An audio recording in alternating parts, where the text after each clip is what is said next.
tempat-tempat yang utama. Kemarin sudah dibacakan hadis oleh Ustaz Fahad yang berkaitan tentang perumpamaan kita dengan orang yang berada di sekeliling kita atau orang yang bersahabat dengan kita. Singkatnya, kalau kita bersahabat dengan orang yang baik, maka kita akan ikut menjadi baik. Kalau kita bersahabat atau bergaul dengan orang-orang yang tidak baik, singkatnya kita akan menjadi tidak baik atau terpengaruh untuk berbuat yang tidak baik. Dianalogikan dalam sebuah hadis, kita itu berteman dengan orang yang pandai besi dengan penjual minyak wangi. Kita akan lanjutkan hadisnya, hadis yang ke-364.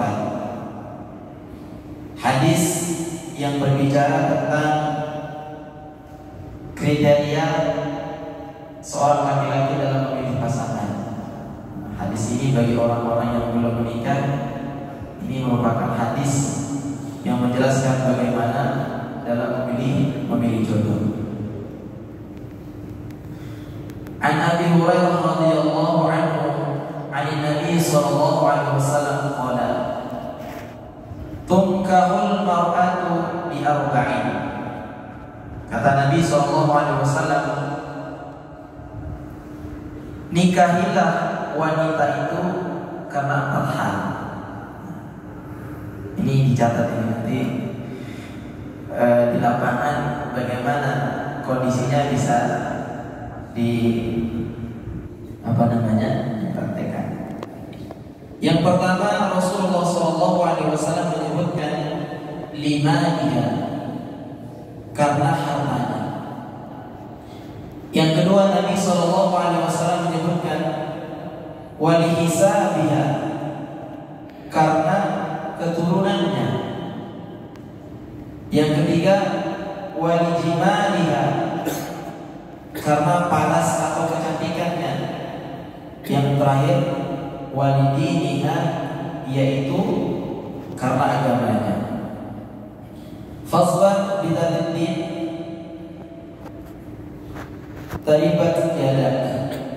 Maka dari itu utamakanlah agamanya, niscaya kamu akan beruntung. Hadis ini hadis sahih jamaah Allah Subhanahu wa taala. Hadis yang diriwayatkan oleh Imam Bukhari dan Imam Muslim. Imam Bukhari nomor hadis 5090 dan Imam Muslim nomor hadis 1466.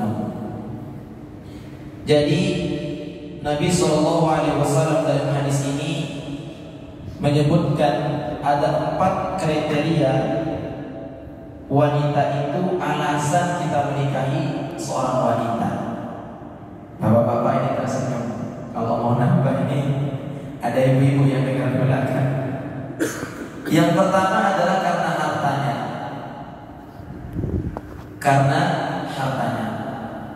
Kita tahu jemaah yang dirahmati Allah Subhanahu wa taala bagaimana Siti Khadijah waktu itu yang dinikahi oleh Nabi SAW merupakan orang kaya, dan Siti Khadijah yang menopang atau membantu dakwahnya Nabi SAW. Yang kedua adalah lihisabiha. Kita lihat keturunannya, artinya nasabnya. Kita tahu kalau dia orang tuanya baik, insya Allah anaknya akan menjadi baik.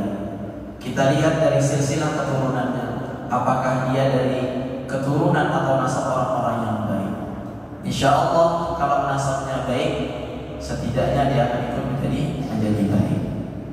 Yang ketiga, lijimaniha, karena kecantikan dan parasnya. Bagi kaum laki-laki ini nomor 1, karena tidak bisa dibohongi. Bagi kaum laki-laki yang dilihat pertama adalah kecantikannya. Dan yang keempat, Rasulullah SAW menyebutkan adalah keagamaan, yaitu adalah agamanya. Setelah Nabi SAW menyebut 4 kriteria yang ada pada wanita tersebut, maka Rasulullah SAW dalam akhir hadis ini menyebutkan, diutamakan agamanya, niscaya kamu akan beruntung. Jadi kalau kita ingin beruntung, dari keempat kriteria yang disebutkan oleh Nabi SAW, yang diutamakan adalah agamanya, yaitu terkait tentang akhlaknya, tentang agama, yang berkaitan tentang agama. Jika kalau ini yang kita utamakan dalam memilih pasangan, insya Allah kata Rasulullah SAW, kita akan termasuk orang yang beruntung. Itu jamaah yang dirahmati Allah Subhanahu Wa Taala. Bagaimana Nabi SAW menyebutkan kriteria atau bisa juga ciri-ciri wanita yang hendak kita nikahi, kata Rasulullah SAW. Setidaknya ada 4 unsur ini yang kita lihat dari wanita tersebut.